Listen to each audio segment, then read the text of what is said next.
The Laura Ingraham Show. Healthcare plan. And listening to Paul Ryan, and, you know, he was kind of saying that with a wink and a nod. Like, okay, you, John Dickerson, and I know that tweet from Trump was just a bunch of, you know, garbage. That really didn't. That's just kind of a joke. So let's go on and talk about how great this healthcare bill is. I was wondering what Trump thought about that. I was wondering what Donald Trump would think about Paul Ryan going on TV and just saying, well, you know, that wasn't part of the plan.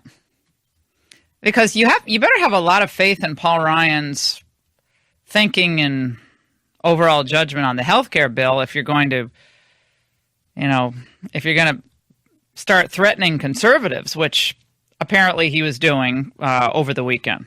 You're the member in the so-called Gang of Eight, the top leaders who get this information. Have you seen anything to suggest there are wiretaps? No.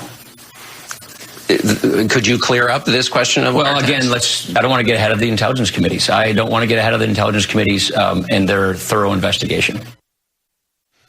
Well, we're going to continue to investigate it on Capitol Hill. Today's the deadline, I guess, for the evidence that is being offered by the Trump administration as to Obama's wiretaps. Well, I think at this point we'll go to Kellyanne Conway, who is on the Bergen Record, the newspaper The Bergen Record, which is so left-wing. I second-guess people, the decisions they make to do interviews. Explain to me what you're getting out of the Bergen Record. You can't get more liberal than the Bergen Record. Why are we sitting down with the Bergen Record? They're not there to help you make the case for health care. I can tell you that right now. They're not there to help Donald Trump get through the current media firestorm over Mike Flynn and Turkey. They're there to make your life miserable. So the question, of course, came to Kellyanne Conway about the wiretap, etc. Do you know whether Trump Tower was wiretapped? What I can say is there are many ways to surveil each other now, unfortunately. Do you believe there was an article this week that talked about how you can surveil someone through their phones, through their certainly through their television sets, any number of different ways, and microwaves that turn into cameras, etc. So we know that is just a fact of modern life. Okay. Well, she was talking, I guess, about the WikiLeaks dump there, that there are ways that the government is developing and has developed to monitor us through our devices. Anything that's plugged in, basically, and has a way of getting on the internet, they can tap into, or even not on the internet, like baby monitors, et cetera. They can monitor people that they want to monitor. She went on CNN later in the day and clarified, or today. The suggestion seemed to be from you that wiretapping could include all these different genres of technological advancements. They should be looked at as well. Hold on, none of that is true. I was answering a question about surveillance techniques generally. I was reflecting what people saw in the news last week, which were several articles about how we can surveil each other generally. The answer I've given about the president and wiretapping in Trump Tower is very simple, and I've said it many times, including this morning on other networks. So that screaming headline doesn't even reach the quote and the content accurately. You're listening to the Laura Ingraham Show, 855-40-LAURA. My take on all of this is what I've said, well, I've been saying for a while. And again, it's easier being on the outside than being under the white-hot spotlight of the media questions. And it's not about questioning anyone's performance or judgment. They're tackling a lot of issues all at one time, and the media will be relentlessly unfair and biased. But I'll repeat a couple of things I've said early on in the administration. Number one, I would only do media interviews if there's a purpose in doing the media interviews. I wouldn't sit down with outlets like the Bergen Record unless there's some burning issue in New Jersey that we have to address and highlight that will help us in our overall agenda. That's number one. I wouldn't do every interview that's posed to you. Number two, I would keep our focus on the big issues that Donald Trump successfully campaigned on. I wouldn't tweet about the wiretapping. I wouldn't, because then it puts your staff in this position where every time they want to make a great point about healthcare or tax reform or whatever, they're going to be sidelined by the media feeding frenzy of the day, and that is exactly what's happening. So I don't much blame any of these spokespeople for Trump. This is Donald Trump's decision to go down that road of the Barack Obama ordered the wiretap of Trump Tower. Maybe next time we tweet something like that, it can be the surveillance state should be directed at our enemies, not at the citizenry of the United States, or something like that. But maybe not get quite so specific. This is still only 52 days into this administration, 53 days into this administration, so the learning curve is still there. But I think in the end, you focus on the big issues that are popular. And all the good news that Kellyanne did talk about. The economy's booming, stock market's way up, people's confidence across the country is on the rise. We have a decrease in illegal border crossings, and that's only because of Trump and the increased focus on enforcement that we're seeing across the country. All this is very positive. So the side issues and what Flynn did or didn't do, or what the wiretapping, all that just gets in the way, in my view. And I don't think it helps one bit. By the way, we're going to hit this stupid issue that was raised over the weekend. I was focusing on my book. I was writing all week. I was up till 1:30 in the morning writing. So I guess it was 12:30 because of daylight savings time. But nevertheless, I was up pretty late. So I've been in writing mode. So I'm looking back, looking forward. It's fun, actually. I'm going back and finding things going back to the Reagan and Bush years that I had forgotten, that stuff I had done and so forth. Anyway, so my mind's been on that. But it's hilarious while I'm going about working on my book to see things that come up in the news today that came up 2 decades ago, that either nobody batted an eye about or that were just the regular course of doing government business. Let's say firing the U.S. attorneys that were appointed by your predecessor and that worked under your predecessor's administration. That's what the Trump administration did. I think the news broke on Friday. It was time for everybody to tender their resignations. Friday, it's time to step aside. Again, I would have had this order sent out, the first week of the administration. I don't know why we waited this long, but nevertheless, they waited that long. So the message went out that all these U.S. attorneys had to resign their posts immediately. Well, you had this Preet Bharara, who is the New York U.S. attorney. So he's basically Chuck Schumer's guy. And he's the one who prosecuted Dinesh D'Souza, by the way. Ridiculous. One of the most ridiculous prosecutions. But he was hell-bent on sending a message to any independent conservative writers, thinkers, or filmmakers.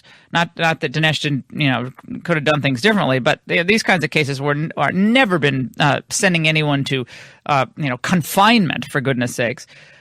Without getting into all of that, but he was also doing investigations into Cuomo and de Blasio. So he was on the hunt for public corruption in general, and is applied to both parties. But the D'Souza thing just really stuck in my craw.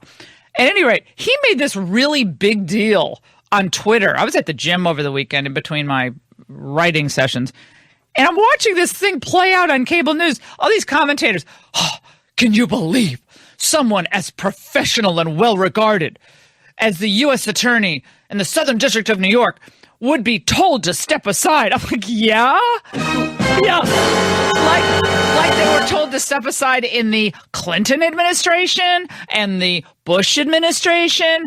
Oh, that's right. And in the Obama administration, because heaven forbid presidents get to actually pick their own U.S. attorneys. Now, some they might decide to keep on, but most of them are told to, pack up their stuff. And they made this out to be Trump, the autocrat, once again, trying to dictate the terms of law and order in the United States to protect himself and his people. The most dishonest reporting over the weekend. So we're going to get into some of that. And again, none of this should surprise any of you who listen to the show. All of you have become very savvy about media bias, purposeful distortion of facts, fact patterns, and analysis to make true conservatives look like nutbags. Okay, that's what they're going to do. That's what they've always done. But you're way ahead of that. All right, so we'll get into that. We're going to talk to Senator Tom Cotton. He's going to be joining us in just a few moments. Congressman Jim Jordan, and we have a lot of other great stories coming up as well. But the pieces, how does this piece, this headline, sit with you in the New York Post? Trump threatens conservatives who oppose new health care plan. Does that sit well with you? The same conservatives that were actually beating the drum for his election. That's a risky strategy for Donald Trump. I'd be careful there. We're going to take a break. I'll analyze that and the hysteria over the U.S. attorney firings and a lot more coming up. And remember, on Life Zet, we have all the great news of the day covered: politics, parenting, health, and fitness, all up on there on Life Zet. So download that app if you don't already have it. We'll take a break. Don't go away. That's more than twice as many as Trump fired on Friday through Jeff Sessions. Now, again, I would have fired him on day one. I don't know why we waited to 50 days in. I have no idea what their thinking was. That's not how I would have done it, but I'm not in the government.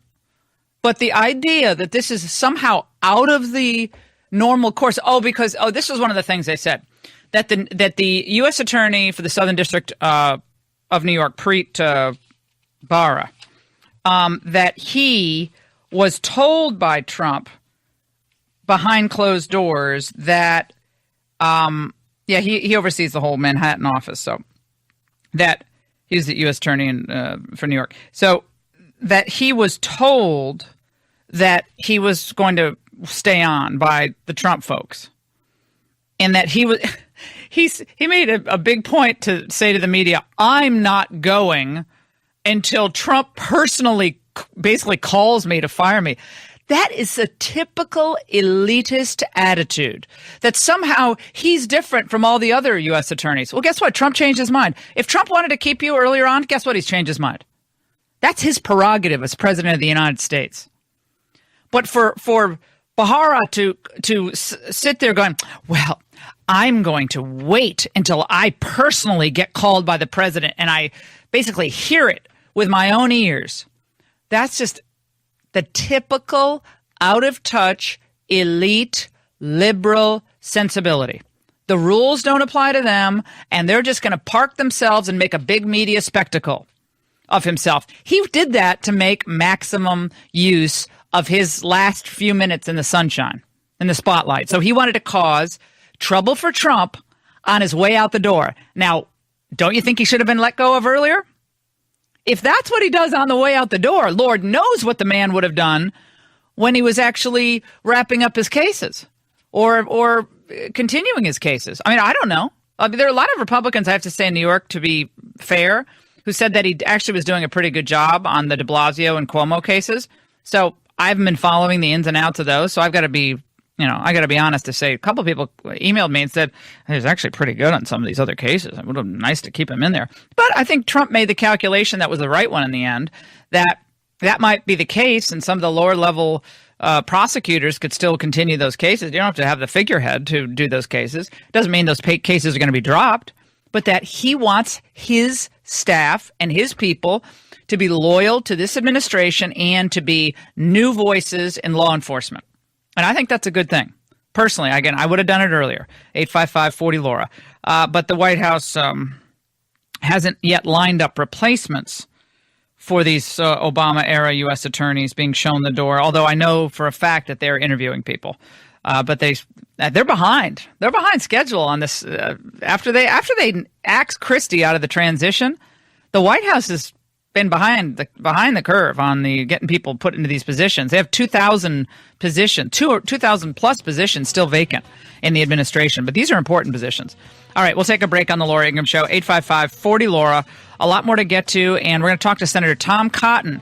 Is it time to scotch this Paul Ryan bill and really start taking input from these conservative voices in the House and Senate? We're going to ask Cotton about this and specifically what the problem with this legislation is when we come back. who basically says, what's the rush? Senator Cotton, how are you? Good to talk to you. Good to talk to you, Laura.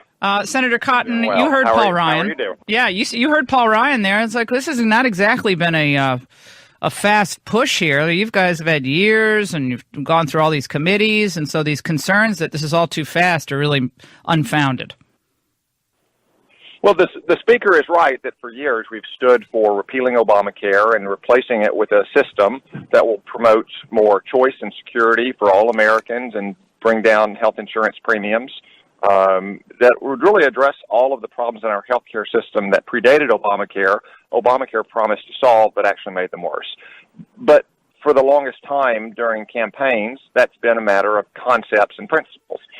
Those concepts and principles have to be translated into legislative language, and then members of Congress and the public need the opportunity to fully evaluate that language, to hear from experts, to weigh the facts and the evidence, and to make informed decisions. And we did not receive any legislative language until Monday night, and then the House committee started voting on it Wednesday morning. To me, that is simply too fast a pace for us to understand fully all the implications that this legislative text contains, and to make sure that we're getting health care reform right. And I care much more about getting it right than getting it fast. The president tweeted out a few days back, despite what you hear in the press, health care is coming along great. We're talking to many groups, and it will end in a beautiful picture. Is that accurate, Senator? I certainly hope it's going to end in a beautiful picture, Laura. Look, again, legislative text was just released Monday night. And under normal circumstances, we would be in the early stages of having hearings and fully reviewing the implications of that text. I think the House moved a little too fast to allow that to happen, but we don't have to continue moving that fast. We can take a pause. The House Budget Committee is going to be evaluating this legislation. They can take a more deliberate approach. The House as a whole can move a little bit more slowly, have an open amendments process, and then ultimately, if it passes the House, which right now I don't think it would, but if it ultimately does because of changes, then the Senate can do the same. And if we do so, we will have a chance to get health care reform right, not get it fast, and what the president tweeted would be accurate. There was a report, I'm sure you saw it, Senator Cotton, just a few days ago, that behind closed doors in a meeting with groups like the Heritage Foundation, Club for Growth, Americans for Prosperity, Freedom Works, and a Tea Party organization, that President Trump said that they are helping the other side with their remarks about the GOP plan, and he hinted at primary challenges for those who don't get on board fairly quickly. What was your reaction when you heard that? I was dismayed, personally, to hear that.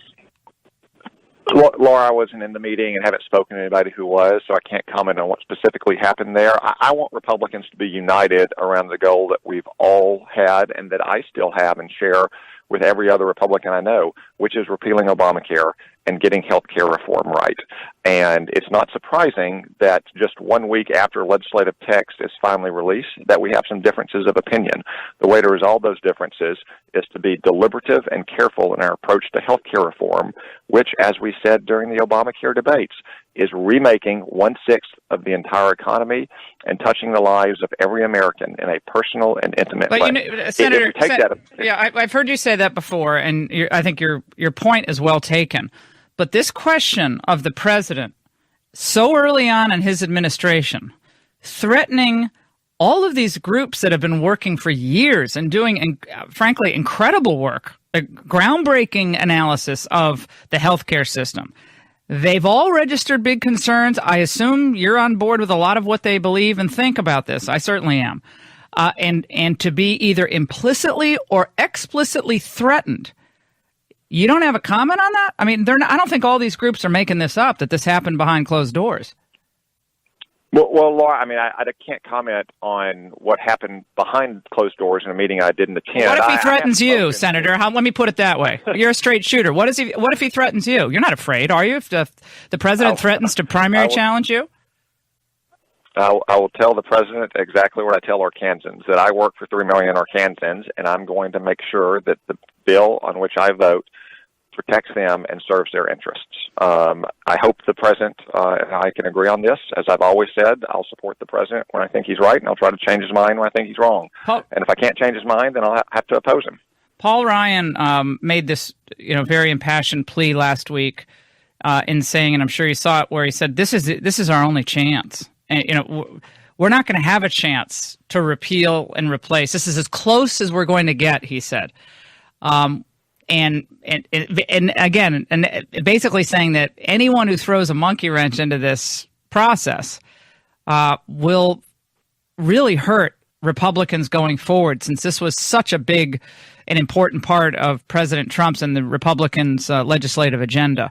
And so to me, I heard that and I thought, oh, okay, here we go. So all you conservative types are being very inconvenient. Well, I've heard lots of leaders in Congress try to portray this as a so-called binary choice. That this is a binary choice, either this bill or nothing. And I just think that that's a false choice. We all want to repeal Obamacare. This legislation has a lot of flaws in it. We can fix those flaws if we take a deliberative approach. But it is not a binary choice at this moment that we have to vote on this bill, in this kind of rushed fashion. Otherwise, we will never repeal Obamacare. This is not like a spending bill up against a deadline, Laura. There's no impending deadline. There's nothing that's going to cause the government to shut down or any other action-forcing moment.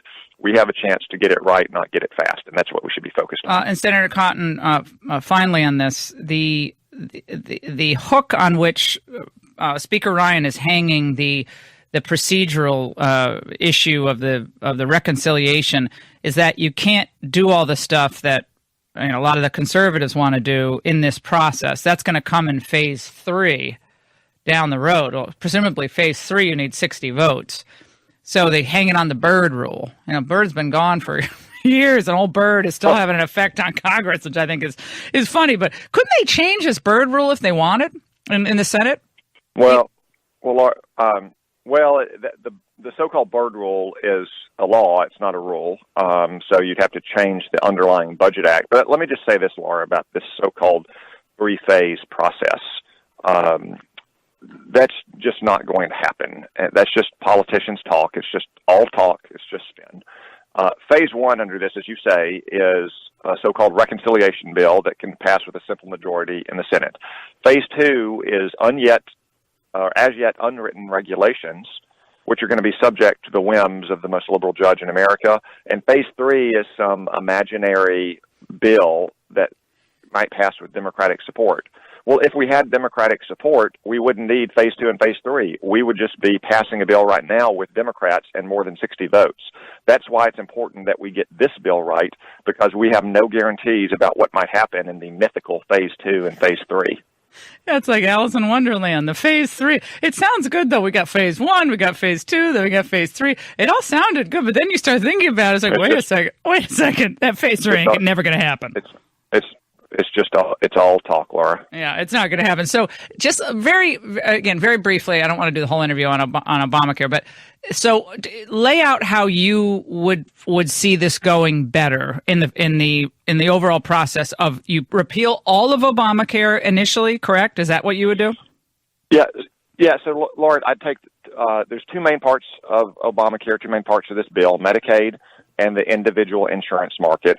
The Medicaid parts of this bill do have some really important reforms to Medicaid in the long term to deliver better health care and lower prices for the taxpayer. I think we can improve that, but it's much closer to a sound final product.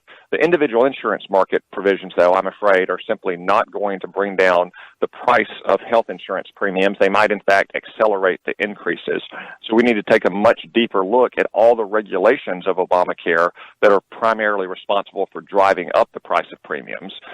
If we do that, I think we can get to a result that delivers good quality, affordable health care for all Americans, no matter how they get it. Because Obamacare, remember, didn't just increase the cost of insurance on exchanges, it increased the cost of the insurance that people get through their jobs as well with all those regulations. So that's the way I would approach this bill. We're talking to Senator Tom Cotton here on the Laura Ingraham Show. Senator Cotton, another point I wanted to raise to you is the is John McCain's comment over the weekend about the president's tweet from 2 Saturdays ago. Let's listen. The president has one of two choices, either retract or to provide the information that the American people deserve, because if his predecessor violated the law, President Obama violated the law, we've got a serious issue here, to say the least. Do you have any reason to think that this charge is true? I have no reason to believe that the charge is true, but I also believe that the President of the United States could clear this up in a minute. Is it time for the president to clear this up per John McCain's recommendation? Well, Laura, the president has said that he would like the Congressional Intelligence Committee to review these matters as part of our broader inquiry into Russia's activities in our political system last year. We'll do just that. There are reasons why the executive branch is reluctant to release this kind of information, because it can reveal what we know and what we don't know, and therefore what we're capable of knowing. But I would make a larger point, Laura. I know the media and the Democrats have been obsessed about the president's tweets now for over a week. But last weekend, Jim Clapper, Barack Obama's director of national intelligence, said that he had seen no evidence of such surveillance, and that's been in the news a lot. But he said something else that's much more fundamental, that he had seen no evidence of any cooperation between Trump associates and Russian officials. And the media has largely ignored that. But that is the main question that the Democrats have been raising with some of their wild-eyed, hair-on-fire conspiracy theories. I'm not saying that we have to take Jim Clapper's statement on face value. We should review the evidence, and we are doing that on the Intelligence Committee. But Democrats might want to take heed of what Jim Clapper said when he said that as of January 20th, he, as Director of National Intelligence, had seen no such evidence of any cooperation between Trump associates and Russian officials. Yeah, I mean, I think there's no there there. Now they're trying to make the new story, the new iteration of the story, Senator Cotton, is Mike Flynn's work on behalf of Turkey while he was working for the Trump campaign and then the transition. Have you learned anything about this that would concern you? I have not, Laura, but we haven't been in session since this news broke. I would simply say that at this point, Mike Flynn is a private citizen. He had a distinguished military career. He left as national security advisor after he had provided incomplete information to Mike Pence about his conversations with the Russian ambassador. I'm not sure what, if any, we'll do about Mike Flynn's activities as a private citizen before he became national security advisor. But at this point, I'm more focused on General H.R. McMaster and making sure that he's a success as Donald Trump's national security advisor. And before we let you go, Senator Cotton, more troops, U.S. troops sent to Syria last week. The president hasn't addressed the increase, which isn't massive, but still we have a much bigger presence than I think a lot of Americans thought we had, and we did have a year ago. And is your sense now that this keeps going the way it's going in Syria, that the president should address the nation on our involvement and our uptick in troop presence, specifically the Marines? Well, Laura, I know that the military provided the president with new potential courses of action against the Islamic State in Iraq and Syria. My understanding is that the president is still deliberating on those proposed courses of action. Once he settles on a new or modified strategy, I do think it would be worthwhile for the president to speak publicly about exactly what he plans to change and how we're going to achieve our goal of destroying the Islamic State. Senator Cotton, it's always great to talk to you. I have a question, actually a really important question. Do you still have the beard, or did you get rid of it over the break? No, I still have it. My wife still likes it. I like your beard, too. I think, didn't you say that your wife and I were the only people who liked it? But I think it looks great. I'm not a beard person, but I knew it looks good. Otherwise, you look like you're 12. I mean, you look so young. And it keeps me warm on cold days like this. Exactly. Senator Cotton, check back with us soon. It's great to talk to you as always. We'll take a break. Don't go away. The Laura Ingraham Show. Jumping the White House fence. How do they get over that fence? How many times has this happened now? Where they get over the fence and they're not stopped until they get. Remember the one other guy last year, 2 years ago, actually walked into. He got into the door. He actually walked into the White House. Now they reported in the live reporting that was happening. They reported at least the front door was locked now. So he couldn't get. Trump's probably watching. He's probably watching like late night Fox. He's like, I could have sworn I heard something outside. What was that? I need to get a dog, one of those Obama dogs, and send them outside. The guys, they found him. He's hiding behind one of the pillars. I was like, hi. And he's like, hi. And he says, I'm here to see the president. I'm like, do you have an appointment? No. And he said, well, I'm his friend. I'm a friend of the president. I have an appointment.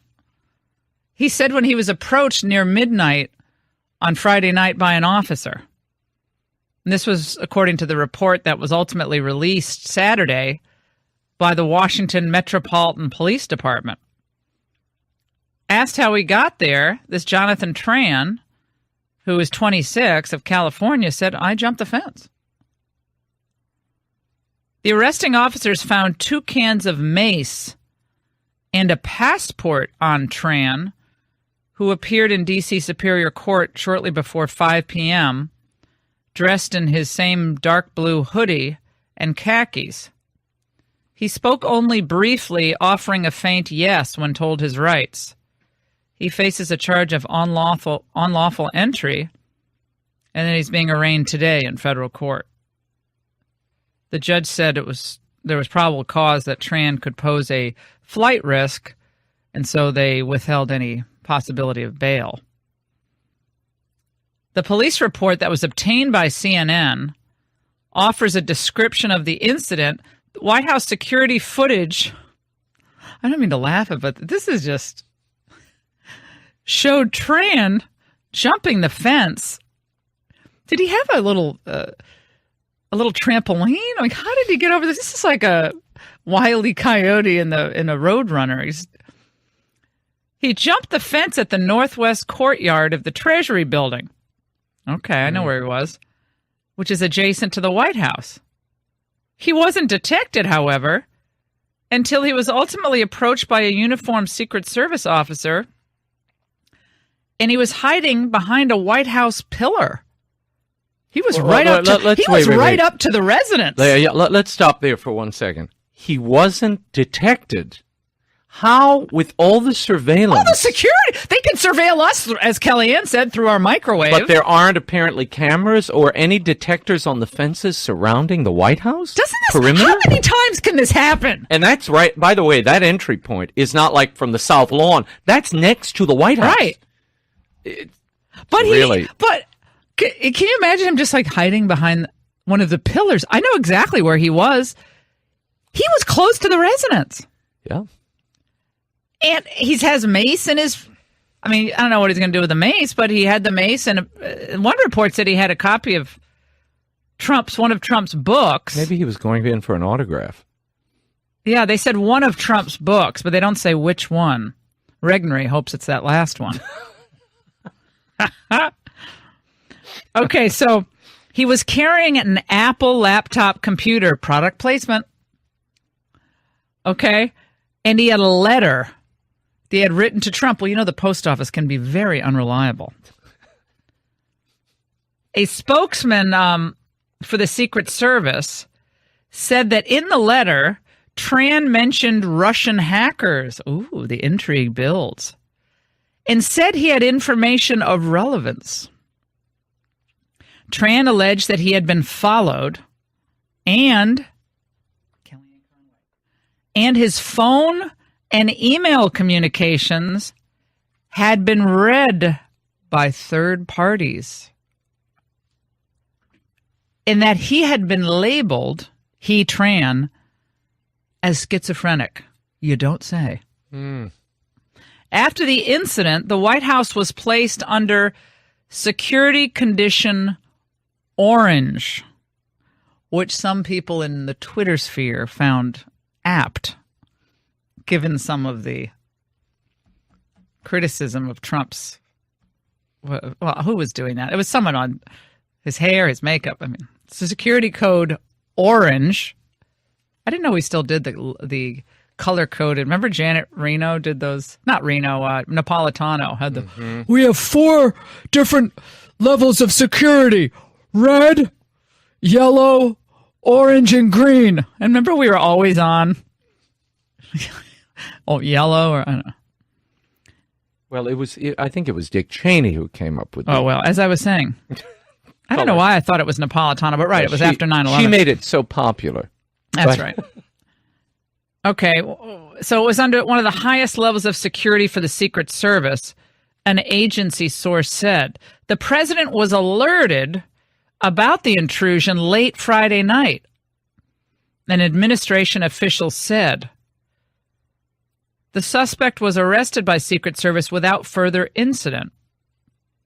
Trump said Saturday when he was around a table out at Trump National Golf Course, he said it was sad, and he appreciates the work of the Secret Service. The service did a fantastic job, the president said. It was a troubled person. It was very sad. Well, whether troubled or not, I think it raises questions about the ability of the Secret Service to keep the perimeter of the White House enforced. Someone should not be able to jump the fence of the White House. First of all, is there any way we could sign these people up for the track and field or something? I don't know how they managed to get over that fence. It defies credulity to believe that the system is supposed to allow a man with a backpack up to the South Portico, 100 yards, maybe just a tad bit more from the President of the United States. That's an absurd statement, and I'll tell you, I love the Secret Service. I love the men and women there. The rank-and-file agents are the best people I've ever met, but the management is an absolute disaster. To put out a statement like that is outrageous. The president, in my humble opinion, is just not safe at the White House anymore. You're listening to the Laura Ingraham Show, 855-40-LAURA. That was Dan Bongino, who's a former Secret Service agent. I know Dan well, and I get that the Secret Service wants to say, oh, this is just guys just crazy and everything's under control. I think the fact that this keeps happening, that individuals manage to break the perimeter of the White House and get that close to the residents is disturbing. I really do. And I don't think it should happen at this point. And again, how is it that we can be surveilled at everything that we do? And yet some individual who's described as schizophrenic is able to bound across the White House fence and be caught hiding behind a pillar as Trump is in the residence, having a late night snack. Maybe he was bringing some unclassified evidence of the wiretapping. He was trying to make a personal delivery. He may be the keeper of the evidence that we've been waiting for. Maybe he has the evidence that Obama did personally order the wiretap. And Do we know he didn't work for the Obama White House? He could be a whistleblower. I mean, now I'm sounding like Inspector Gadget. Well, Kellyanne did talk about. Kellyanne was talking about that today on CNN. Yes. They're hammering her with the. Cuomo was like, did he become a prosecutor overnight? Yeah. He's like, well, no, wait a moment. Let's break down that statement. Well, they were talking about claims that Kellyanne had made about the wiretapping at the Bergen Record, where should we play the Bergen Record? We'll take all your calls. Do you think I'm overstating the concern about the White House fence being jumped this easily? I don't think I could get over that fence. Why can't they just have some spiky thing that still is decorative? They could make a nice spiky decorative thing that you can't really tell will bloody you up badly from, just first glance. But then once you try to scale the fence, I tell you one thing, you're not getting over that wall at the Kremlin. That wall at the Kremlin, I've been there many times. There's no way you're getting over that thing. That's a big wall. But I say if you're Trump and you think you can enforce your perimeter with the wall at the border, he's got to get some more credibility on his own perimeter, don't you think? And this was Obama and Bush, too. We're all these people throwing stuff, the backpacks getting thrown over, these jumpers making their way over. Remember the plane crashed into the... Oh, my gosh. It's amazing how rude much of the media is to my very hard-working representatives. Be nice. You will do much better, believe me. Nice. That was a tweet today. Is funny. From the president. Okay. Because we actually think the media are going to work to help you in your administration. Last time I checked, the media was fighting you every step of the way and will, as Steve Bannon rightly said, this will be war every day. This will be a fight every day. Get up. It's going to be a fight. The media, They are not on our side. It's the enemy of the truth. And I'm sorry, but I think Bannon's right about this. They're going to push you, and they're going to be a check on you. Sometimes they'll be unfair. Sometimes they'll be fair. But that's why I just think I wouldn't do so many interviews. There's no reason to do these interviews. Well, only if there's a real purpose. Look, the media is. They're so we've unfair. Been around they for are long enough to know. Yeah. The media is a pack. When they Pack smell mentality. a little blood in the water, all the sharks start swarming. And before you know it, they're just ripping at anything that moves. The fact is, the wiretapping allegation was and is difficult to prove. So either prove it or say, you know what, we had some suspicions and they were unfounded. Right, and then just move it kill off. it. Kill the it. story. Otherwise, they're going to bury you with this sideline. This is going to be. You're going to get hit with this every day of the week. Now, and then if information does surface, then it'll just be to your benefit. But later. then there are others who say this may be part of a brilliant media ploy to distract people from the healthcare intricacies and ugliness, which you and I know. There is no silver bullet on healthcare. This thing is too leviathan. It tangles into every locality and state and Medicaid and Medicare money and block grants. It's so nitty gritty. The public can't get their heads around it. But this kind of stuff they can sort of grasp, and the media will kick it around, and that's taking time away from reporting on the health care bill, which they're fast-tracking right now.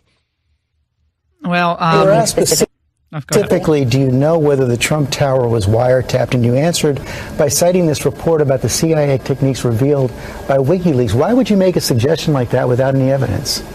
I wasn't making a suggestion about Trump Tower. These are two separate things. That's what you were asked about. And I answered him about surveilling generally. But you have no evidence that kind of surveillance was used against Trump Tower. I have no evidence, but that's why there's an investigation in Congress. That's particularly what investigations are for. Yeah, they're killing her with this today. And this is what they're going to do. Again, I wouldn't give interviews unless there's a real purpose in giving the interviews. That's my... so if I were advising them, I'd say fewer interviews. And it's not about Kellyanne. It's about all of them. Focus on the big picture. On a few issues, have your allies out there and stick to those issues. And when they bring you, think, look, I'm not here to talk about the president's tweets. He'll address that. Congress will address that. I'm focusing on this. Their investigation. And to be fair, she has said that many times. But they're going to keep trying to go for the bite at the apple. But unless you can really keep that at bay and you're confident that you can do that, then don't go on these interviews. I don't think Bergen Record. They hate Trump. Why do we care about the Bergen Record? Who's giving them the advice to go on these do these interviews? Bergen Record. I can't believe they're still publishing. Paul in Florida on this piercing of the perimeter. The Secret Service now under scrutiny for allowing this intruder to get within, we don't exactly know how many feet he was from the residence, but he was hiding behind a pillar at the White House. Paul. Yes, ma'am. First off, Laura, thank you so much. I don't miss your show because you get excellent guesting, excellent questions. Thank you, sir. I learned of Bongino on your show. Now, he had an excellent piece out, and I'm telling you, he's right on the money. He said, we've been blessed that these have only been individuals and some of them nutcases that have breached the security. And they put spiky stuff on top of the fence, and this guy still made it over. He said, don't you think a 40-man team couldn't take that entire place That was out? the key. That's what I tweeted out. Thank you for reminding me because I've been, as I said, up late writing and I'm forgetting what I tweeted. You're exactly right. He said on, I believe it was Fox on Saturday when I was watching it, he said, this is one person. Imagine if it's a multi-man assault on the White House compound. So that's a good question. If one person can get that close, what if it's a tactical team who are highly trained with weapons and explosives? How close could they get? Now, how fast do you think they got Trump down to that tunnel under the White House? Did they push him under that tunnel? Did they think this was... Well, we don't know. They're not going to reveal certain things to the public, nor should they. Let me get my robe on. I'm just joking. He would love that joke. I mean, imagine if he's like sitting there like maybe on the phone talking to friends in the West Coast or something. Mr. President, we've got to rush you down to the tunnel. Oh, let me finish my call. But, if it's a multi-man assault on that compound, it's concerning. If I were the head of the Secret Service, this happened under my watch, I'd be real worried. 855-40-LAURA. We'll take a break. We have a lot more to get to. Congressman Jim Jordan after the president kind of, sort of, behind closed doors, threatens the Freedom Caucus. And everyone wants the Republican Party to come together. There's no doubt about it. Unified Republican Party is unstoppable. I went back, and when I was working on my book last night, I went back and watched Reagan's impromptu speech at the 1976 convention when he was defeated. And he wasn't planning to speak, but they urged him to speak. And Craig Shirley, by the way, who's just one of the greatest biographers, period. And his book's on Reagan. His new book is just coming out, Reagan Rising. But he recalls that Reagan was walking out and said to Mike Deaver, what do you think I should say? And Deaver looked at him and said, Governor, the words are going to come to you. So Reagan gets up there. He's standing. Ford's right behind him. And Reagan says, Reagan starts talking about, a unified party is necessary because what will successive generations think about us? He's like, I was just asked to write a letter for a time capsule that will be opened in 2076 on our tricentennial. And he just came to him, spoke without an or an awe. It was so beautiful. I actually started tearing up when I was watching him. It was so beautiful. And he said, without America, without our leadership in the world, without clarity, without a unified party, they might not get a chance to read this letter. Basically, I'm paraphrasing. He said it a lot more eloquently than I just did.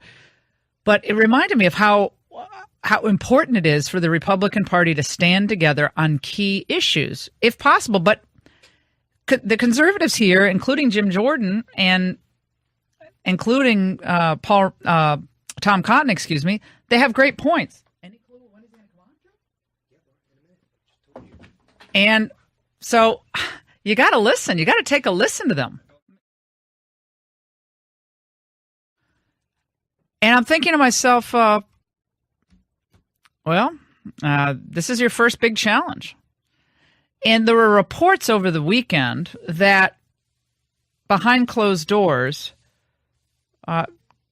President Trump kind of implicitly threatened the members of the opposition to the current bill. So the Freedom Caucus people. Yeah. And that basically he said primary challenges could be coming. That's pretty tricky, I think, it's pretty tricky to be even implicitly threatening the people who really helped you get elected early on in your administration. I guess the other argument is, Trump has the power. Trump won. Trump has the mojo. And if he really believes in this legislation and knows the key parts of the legislation, if he really gets it and he really loves it, then he should go to the mat, I guess. You can make both arguments. And I get it, but at some point you wonder if he's getting the best advice on this legislation. This health care thing is so quagmire. Confusing. It's a quagmire because for conservatives, it's a quagmire because anytime the government is involved, you're basically left with mandates, taxes, or creating an enduring entitlement.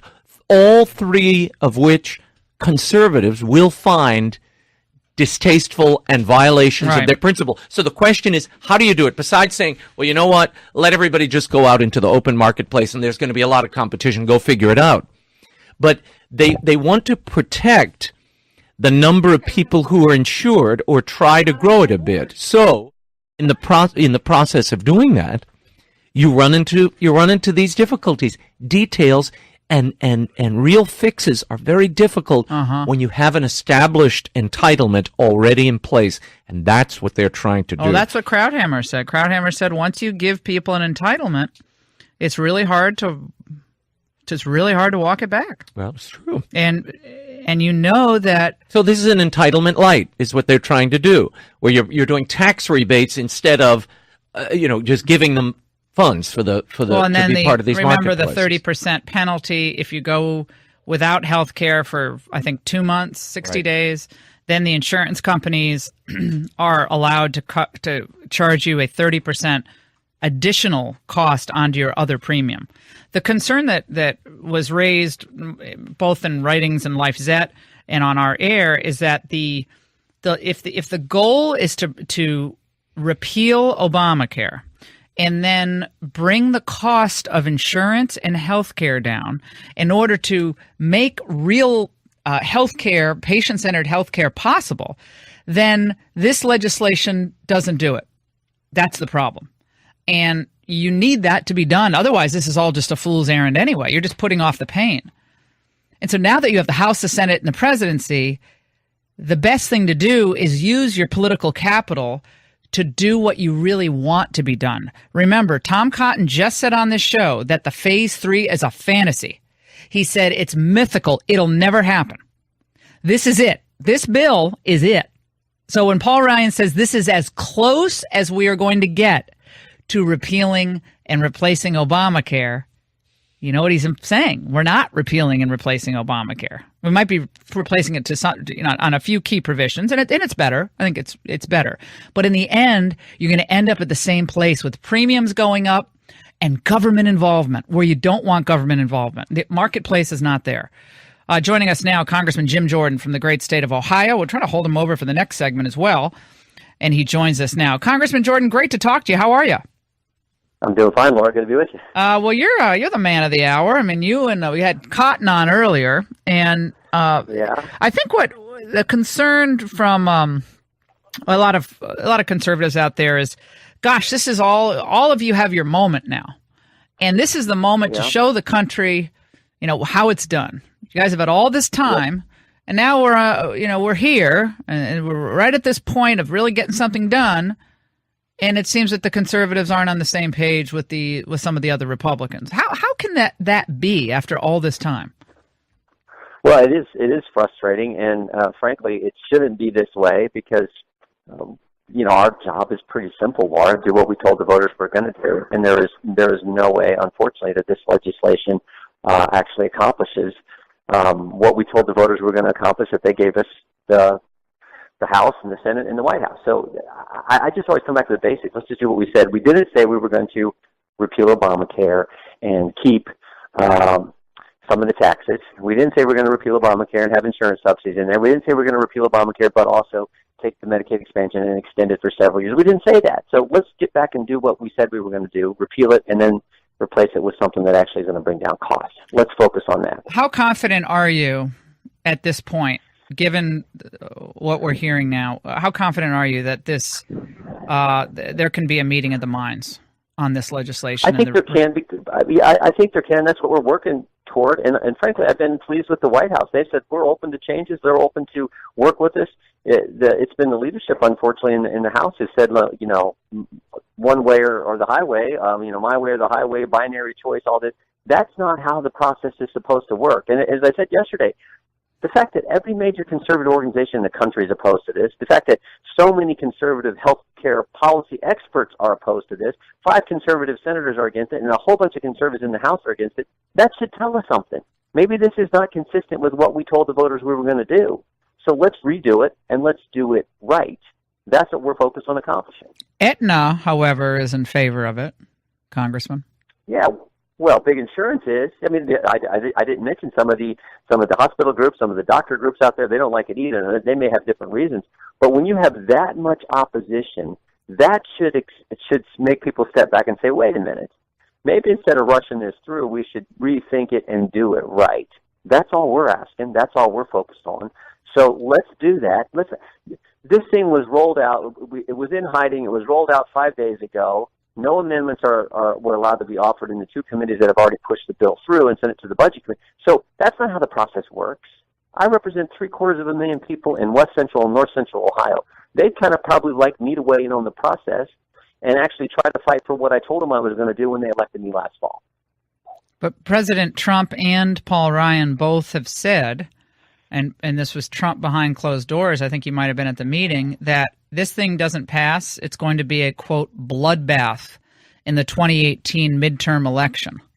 Your reaction to that? Well, let's rework the legislation and let's get it in a form that's actually what we told the American people we were going to do. That's pretty simple. That's how the process is supposed to work. It's not like you introduce it. No one gets to amend it. No changes can be made. Take this or leave it. That's not how American democracy is supposed to work, for goodness sake.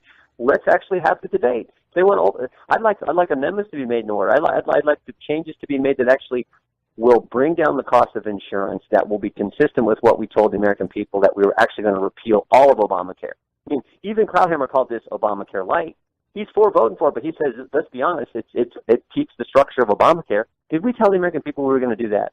I don't think we did. And in fact, I know we did. And your discussions with the president on this, were you satisfied that he understood the key provisions of this legislation as it stands now? Yeah, and I was pleased with his attitude. He was open to hearing to it. He's open, I think, to make this bill better. That's come through, I think, very clear. Even yesterday, I happened to be on one of the shows. The Gary Cohn, who was on before me, said they were open to changes. Mick Mulvaney, a former colleague of ours, has said that. So let's make those changes that are actually going to make this thing work for American families.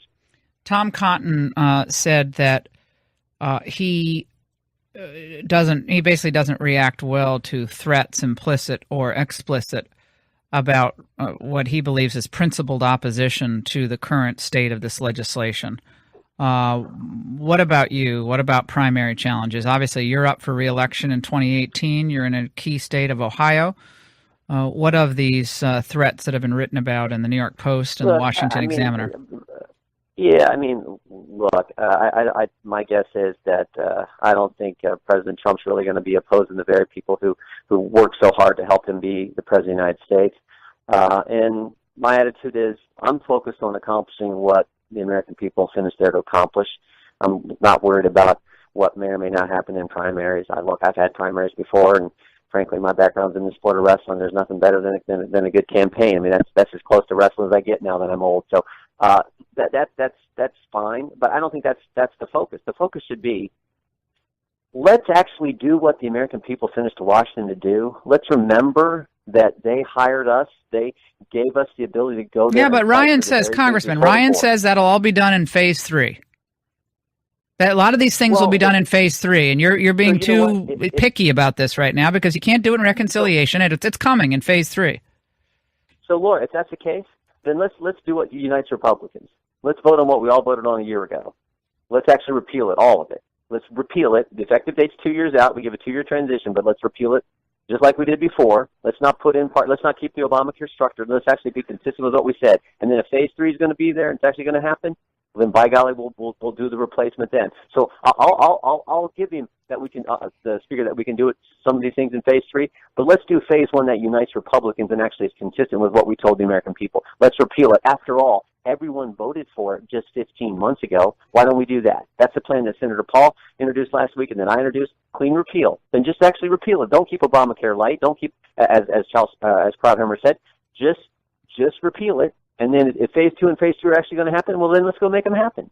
Yeah, what's wrong with that plan? That's consistent. Cotton made a good point. He said, well, first of all, he said phase 3 is a total fantasy. It's a mythical. It's never going to happen. He said if you had the 60 votes, you'd do it now. You should do all that stuff now. It's a great point. I hadn't even thought of it. Of course. Simple. That's the point. So you can't play it both ways. That's a good point. So look, or you know what you can do? Put it all in this first plan and have a challenge with the parliamentarian and actually do what we said. That's fine too. And conservatives are open to that. So you got to go one of the other ways. You can't say, oh, we're going to do some repeal, some replacing this one, but this will fit in reconciliation. But we promise we're going to get it all done in phase 3. I don't think that's consistent. Yeah, phase 3, phase out. Congressman Jim Jordan, thanks so much for stopping by. We really appreciate it. We'll close out this hour on the Laura Ingraham Show coming up.